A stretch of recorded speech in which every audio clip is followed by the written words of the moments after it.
ఇక భారత్పై Trump tariff war కొనసాగుతూనే ఉంది. రష్యాతో వాణిజ్య సంబంధాలు ఉన్నాయి కాబట్టి ఖచ్చితంగా మరిన్ని ఆంక్షలు ఉంటాయని చెప్పి ట్రంప్ బెదిరించే ప్రయత్నం చేస్తూ ఉన్నారు. వాస్తవానికి భారత్ కంటే చైనానే రష్యా నుంచి ఎక్కువగా ఆయిల్ దిగుమతి చేసుకుంటూ ఉన్నా కూడా చైనాను పక్కన పెట్టి భారత్ని టార్గెట్ చేయడం వెనుక ఆర్థికంగా ఇబ్బంది పెట్టే తీరు వెనుక ఉన్న కారణం ఏంటి? అసలు ట్రంప్ లక్ష్యం ఏంటి అంటే ఏం చెప్తారు? ఎస్ అండి, ఇప్పుడు ఇక్కడ మీరు అడిగిన ప్రశ్న ఏంటంటే ఇప్పుడు చైనా అమెరికాలు కలిసి భారత్ని ఏమైనా చేయబోతున్నాయా అనేది పెద్ద విషయం అండి. ఇక్కడ ట్రంప్ ఏం చేస్తున్నాడంటే ట్రంప్ లక్ష్యం ఏంటంటే ఫస్ట్ ట్రంప్ కోసం మాట్లాడితే ట్రంప్ లక్ష్యం భారతదేశాన్ని ఆర్థికంగా దివాళా తీయడం. ఎందుకంటే భారత ఎగుమతుల్లో సుమారు 27% అమెరికా వెళుతున్నాయి. ఇప్పుడు గత 3 దశాబ్దాలుగా భారత అమెరికాల మధ్య సత్సంబంధాలు అద్భుతంగా పెంపొందించబడి వ్యూహాత్మకమైన ఒక స్ట్రాటజిక్ పార్ట్నర్షిప్ లెవెల్లో వెళ్ళింది. చైనాకి వ్యతిరేకంగా ఇండియా అమెరికాలు అద్భుతంగా పనిచేస్తున్నాయి. ఇండో పసిఫిక్ రీజన్లో ఒకటి ఉన్నాయి. ఎన్నో ఆయుధాలు అమెరికా నుంచి మనం తెచ్చుకుంటున్నాం. ఒక అద్భుతమైన సత్సంబంధాలు అమెరికా ఇండియాల మధ్య గత 3 దశాబ్దాల కృషి వల్ల ఇది ఫామ్ అయింది. Indo US nuclear civil deal అని, పార్ట్నర్షిప్ అని, ఎకనామిక్ రిలేషన్షిప్ అని ఒక అద్భుతం జరుగుతుంది. కానీ ఇప్పుడు ట్రంప్ సడన్గా అడ్డం తిరిగేసి ఇప్పటి వరకే అమెరికాకి ఆధారపడి అమెరికా ఎగుమతుల మీద ఆధారపడి మనం చేస్తున్నాం. ఏదో ఫార్మాస్యూటికల్ అని, వ్యవసాయ ఉత్పత్తులని, ఈ టెక్స్టైల్ అని, మత్స్య సంబంధమైన ఎగుమతులని, ఎలక్ట్రానిక్ గూడ్స్, ఐటీ సర్వీసెస్ ఇవన్నీ అమెరికా. మన విద్యార్థులు కూడా అక్కడికి వెళ్ళడం. ఇంత దాంట్లో సడన్గా ఆయన యూటర్న్ తీసుకుని ఇండియాని సర్వనాశనం చేస్తానంటూ లిండ్సే గ్రాహం ద్వారా మాట్లాడిస్తూ ఆయన వస్తున్నారు. ఎందుకు ట్రంప్ లక్ష్యం అంటే ఇండియా వృద్ధి అనేది ప్రపంచంలో అత్యధికంగా ఉంది. అది మనం మర్చిపోకూడదు. అమెరికాని మనం 1947 నాటికి అధిగమించబోతున్నాం. ఇది అక్కసు ట్రంప్కి. అందుకనే ఇండియా వృద్ధిని దెబ్బతీయడం, ఇండియా ఎగుమతులు అద్భుతంగా అభివృద్ధి చెందుతున్న $1 ట్రిలియన్ వెళ్ళబోతున్నాయి 2020-25కి. దాన్ని ఆపేయడం, $1 ట్రిలియన్ ఎగుమతులు అవ్వకుండా ఆపేయడం. ఎందుకంటే అమెరికాకి 27% అంటే ఇప్పుడు సడన్గా వచ్చేసిందంటే మనం ఆల్టర్నేటివ్ వెతుక్కోలేం. కాబట్టి ఇండియా వృద్ధిని గట్టిగా దెబ్బకొట్టేయడం, ఆర్థిక పునాదుల్ని ఆయన కదిలించేయడం.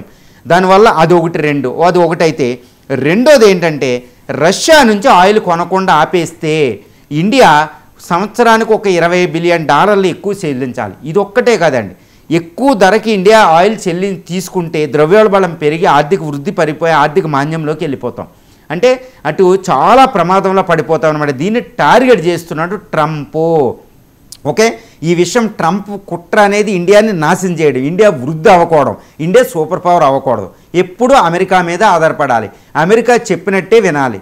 అమెరికాకు ఒక అంతకుముందు కొలోనియల్లో అంటే వలసవాదంలో పనిచేసినప్పుడు వలసవాద యుగంలాగా ఇండియా అనేది అమెరికా ఎప్పుడు తొత్తుగా పనిచేయాలి. ఇది ఆయన కోరిక. చాలా పెద్ద ప్రమాదంలోకి ఇండియాని పెట్టడానికి ఆయన సడన్గా ఇండియా మీద చాలా తీవ్రమైన దాడి చేశాడు. ఆర్థిక దాడి అనేది మిలిటరీ దాడి కంటే ప్రమాదం అన్నమాట ఈ ప్రపంచీకరణ యుగంలో. ఎందుకంటే వరల్డ్ అనేది కలిసిపోయి ఉంటుంది. సో ఈ ఒకేసారి యూటర్న్ తీసుకునేటప్పటికి ఇండియా విలవిలలాడుతుంది అనేది కూడా ఇక్కడ మనకు అవగతం అవుతుంది. ఎంజీరావు గారు, ఆర్థిక ఆంక్షలు మాత్రమే కాదు, ఈ చర్యలన్నీ కూడా భారత్ను కవ్వించేలా ఉన్నాయి. ఎందుకు అంటే రెండోసారి Pakistan field marshal army chief Asim మునీర్ని ట్రంప్ ఆహ్వానిస్తూ ఉన్నారు. సో అంటే పాకిస్తాన్ చర్యలను ఏ రకంగా అమెరికా చర్యలను ఏ రకంగా చూడాలి? పాకిస్తాన్ని ఉసుగొల్పి మళ్ళీ యుద్ధానికి దిగేలా చేయడమే ట్రంప్ లక్ష్యమా? అంటే భారత్ పాకిస్తాన్ మళ్ళీ యుద్ధం చేసుకోవాలని ట్రంప్ కోరుకుంటూ ఉన్నాడా? ఇప్పుడు అసిం మునీర్ ఏది Pakistani field marshal army general, ఈయన ఫ్యూచర్ అధ్యక్షుడు అయిపోదామని ఈయన టార్గెట్. ఇప్పుడు మళ్ళీ రెండోసారి వాషింగ్టన్ వెళ్తున్నారు. వాషింగ్టన్ వైట్ హౌస్లో ఈ అమెరికా యొక్క సెంట్రల్ కమాండ్ మిలిటరీ అధిపతి ఆయన రిటైర్మెంట్ ఉంది. ఆ రిటైర్మెంట్ ఫంక్షన్కి, ఫేర్వెల్ ఫంక్షన్కి ఈరోజు అటెండ్ అవుతున్నాడు. ఎవరు? అసిం మునీర్. ఈయనకి సంబంధం ఏంటి? సెంట్రల్ కమాండ్ అనేది చాలా కీలకం అనమాట ఈ పసిఫిక్ ఓషన్లో. ఇక్కడ ఇండో పసిఫిక్ అంటూ ఇండియా క్వాడ్ అనే దాంట్లో చతుర్ముఖ కూటమి ఉంది. ఇండియా అమెరికాలో నేవల్ ఎక్సర్సైజ్ ఉంటాయి, మలబార్ ఎక్సర్సైజ్. ఇలాంటి టైంలో చైనా మిత్రుడిగా చెప్పుకునే అసిం మునీర్ అక్కడ ఫేర్వెల్కి వెళ్ళవలసిన అవసరం ఏంటి అంటే ఈ యొక్క సెంట్రల్ కమాండ్ అధిపతి ఈ మునీర్ని చాలా గొప్పోడని పొగడడం, అదేవిధంగా అమెరికా అధ్యక్షుడు కూడా ఈయన గ్రేట్ మ్యాన్ అని పొగడం అది జరుగుతుంది. ఈ రెండోసారి వైట్ హౌస్కి వెళ్ళడం అంటే అది నేపథ్యం, సందర్భం చూడండి ఎటువంటి టైంలో జరుగుతుంది. ఇండియా అమెరికాలు ట్రేడ్ వార్ జరుగుతున్నాయి. ఇండియా మీద అక్కసు వెళ్ళగొక్కుతున్నాడు ట్రంప్. అంటే ఏంటి, అమెరికా అధ్యక్షుడు ట్రంప్ చెప్పే ఈ ఆంక్షలను మనం ఒప్పుకోవడంలే, మోడీ లొంగడం లేదు, భారత ప్రభుత్వం లొంగలేదు, భారతదేశం లొంగలేదు, నీ మాట నేను వినను అన్నట్టు డిఫైంట్గా వెళుతుంది. ఈ సందర్భంలో అంటే ఏంటి, ఈ ట్రంప్ ఆర్థిక ఆంక్షలతోనే సరిపెట్టడు, ఇంకా పెద్ద విపత్తు భారతదేశానికి తలపెట్టబోతున్నాడు. దానికే అర్థం ఏంటంటే అసిమ్ మున్నీర్ని అక్కడ పిలిపించుకోవడం, రెండోసారి పిలిపించుకుంటున్నాడు. అంటే ఏంటి, అసిమ్ మున్నీర్ని అధ్యక్ష స్థానంలో కూర్చోబెట్టడం, అసిమ్ మున్నీర్ని భారత మీద ఎగదోయడం, ఆయుధాలు ఇవ్వడం, మోరల్గా చెప్పి ఎగదోయడం, నేను సూపర్ పవర్ని, నీకు ఎటువంటి భయం నేను చూసుకుంటాను, వెళ్ళండి అటాక్ చేయడం. అలాగే 1948 యుద్ధం, 1965 యుద్ధం, 1971 భారత పాకుల యుద్ధంలో పాకిస్తాన్ అలాగే అమెరికాయే యుద్ధం చేయించింది. ఇప్పుడు మళ్ళీ అది పునరావృతం అవుతుందా అంటే అవ్వబోతుంది. ఎందుకంటే ఇండియా చాలా జాగ్రత్తగా ఉండాలండి. అవ్వబోతుంది అనే 1% ఛాన్స్ ఉన్న మనం ఎక్కడ నెగ్లెక్ట్గా ఉండకూడదు, ఉపేక్ష వహించకూడదు. ఇది చాలా పెద్ద ప్రమాదం, భారత సార్వభౌమత్వానికి, భారత రక్షణకి సంబంధించిన ఒక పెద్ద విషయం అనమాట. ఇప్పుడు ట్రంప్ మాట ఆర్థికంగా మనం వినడం లేదు కాబట్టి, ఆర్థికాంక్షలు అతను విధించిన కొంచెం తట్టుకునే సామర్థ్యం భారత్కు ఉంది కాబట్టి ఇంకా భారత్ని శిక్షించాలని ట్రంప్ ఊవెళ్ళుతున్నాడు. ఎందుకంటే జూన్ 17వ తారీఖున భారత ప్రధాని ట్రంప్ 35 నిమిషాలు ఫోన్లో మాట్లాడుకున్నప్పుడు అసిమ్ మున్నీర్ వైట్ హౌస్లో ఉన్నాడు. అక్కడికక్కడే కెనడాలో ఉన్న భారత ప్రధాని ఇన్వైట్ చేశాడు. అసిమ్ మున్నీర్ అనే ఒక టెర్రరిస్టు లాంటి ఆర్మీ జనరల్ లెవెల్కి భారతదేశ ప్రధానిని దించేయడానికి ప్రయత్నం చేశాడు ట్రంప్. అందుకనే భారత ప్రధాని నేను రాలేను వాషింగ్టన్, నాకు వేరే పని ఉందని ఆయన విజిట్ చేయడం, సైప్రస్ వెళ్ళడం జరిగింది, మనం చూసాం. ఇక్కడ ట్రంప్ ఆ రోజు చెప్తున్నాడు భారత పాకిస్తాన్ యుద్ధాన్ని నేనే ఆపానని. అది మోడీ ఒప్పుకోలేదు. సో అందుకని ఈ ట్రంప్ వ్యక్తిగతంగా ఆయన హర్ట్ అయ్యాడు. ఎందుకని ఆయన egotist, Trump is an egotist personality. Okay, ద్వేషాలు ఇవన్నీ ఎక్కువ ఉంటాయి. ఆయన అమెరికా అధ్యక్షుడు అనేది మర్చిపోతూ ఉంటాడు. ఆయన పర్సనల్ వ్యక్తిత్వాన్ని హర్ట్ చేస్తూ ఊరుకోడు. ఇప్పుడు అసిమ్ మున్నీర్తో భారత ప్రధాని ఎందుకు మీట్ అవ్వాలి?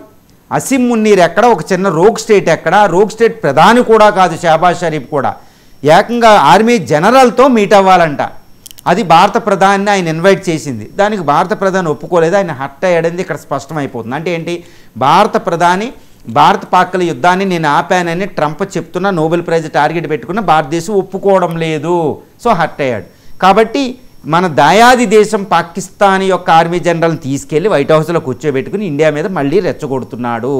మళ్ళీ అసిమ్ మున్నీర్కి ఇంత కాన్ఫిడెన్స్ వచ్చిందంటే ఆయన మళ్ళీ ద్విజాతి సిద్ధాంతం అంటాడు, మళ్ళీ ఏదో విధంగా టెర్రరిస్ట్ అటాక్ చేపిస్తాడు, భారత పాక్లో యుద్ధం వస్తుంది. సో ట్రంప్ చేసేది చాలా పెద్ద ప్రమాదం. 2 అణ్వస్త్ర దేశాల మధ్య ఏదైనా విపత్తు వస్తే మరి ఇప్పుడు ట్రంప్ బాధ్యత వహిస్తాడా అనేది మనం ఇప్పుడు చూసుకోవాలి. ఎందుకంటే ఆపరేషన్ సింధూర్ వల్ల కూడా ఆయనకి అక్కసు వెళ్ళగక్కాడు. ఎందుకంటే భారత ఆయుధాలు చూసి అమెరికా కూడా కన్నుకొట్టింది.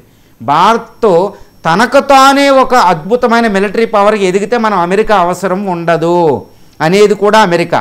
సో ఈ విధంగా అమెరికా ఇండియాని ఆర్థికంగా టారిఫ్స్లతో సడన్గా వేసేసి ఆర్థిక వృద్ధిని దెబ్బతీయడమే కాదు, దౌత్యపరంగా దెబ్బతీయడం కాదు, మిలిటరీ పరంగా కూడా మళ్ళీ భారత్ పాకిస్తాన్ల మధ్య యుద్ధం వచ్చేటట్టు లేకపోతే అశాంతి ప్రబలేటట్టు చేసిన భారత్కి పెట్టుబడులు రావు, మనం మిలిటరీ మీద ఎక్కువ పెట్టుబడి పెట్టాలి, భారత్ దెబ్బతింటది.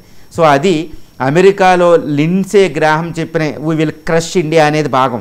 అంటే ట్రంప్ ఆర్థికానికే కట్టుబడకుండా మిలిటరీ పరంగా కూడా చాలా డేంజరస్ ఎత్తులు వేస్తున్నాడు. ఈ ఎత్తులకి ఇండియా చాలా హై అలర్ట్ అయ్యవలసిన అవసరం ఉందని కూడా మనకు తెలుస్తుంది.